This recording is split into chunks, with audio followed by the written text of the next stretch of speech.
Goldman takes on this question today of what the ultimate impact, Sarat, is going to be from the virus. And they say the main impact on the equity market here in the U.S. is going to come through valuation changes rather than earnings.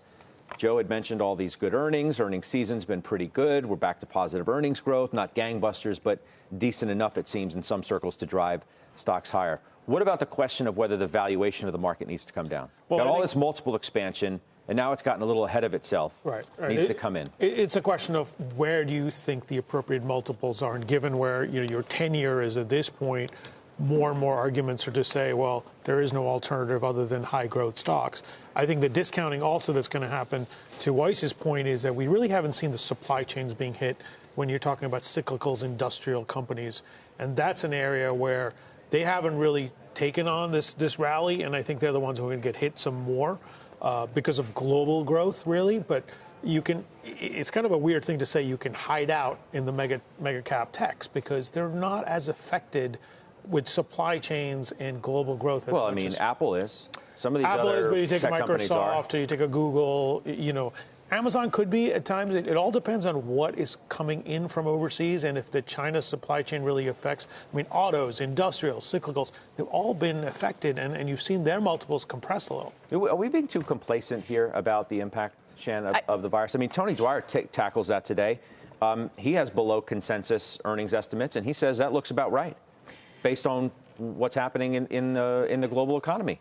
I think we have to worry and be introspective about being complacent because of a lack of transparency where this epidemic is occurring. So for me, when I look at that potential, to your point, if I look at supply chains, if I look at, where I'm willing to take exposure in my portfolio, you've seen sell-offs across a number of names that you could potentially view as time to add in an area like Starbucks, for instance. I think you should be careful about what, if this does continue to escalate, there's really no signs that this is of containment right now in the virus. And so without that transparency and with a lack of containment, there certainly could be more of an outsized impact than what you have now. So I think insulating your portfolio is important, and then taking those opportunities where they exist, where you feel like you're getting paid for the risk you're taking. Do you insulate it by dialing back some of your exposure overseas? I mean, you no. A few weeks ago had the IEMG, which is, an alternative to the EEM. We're still talking emerging markets.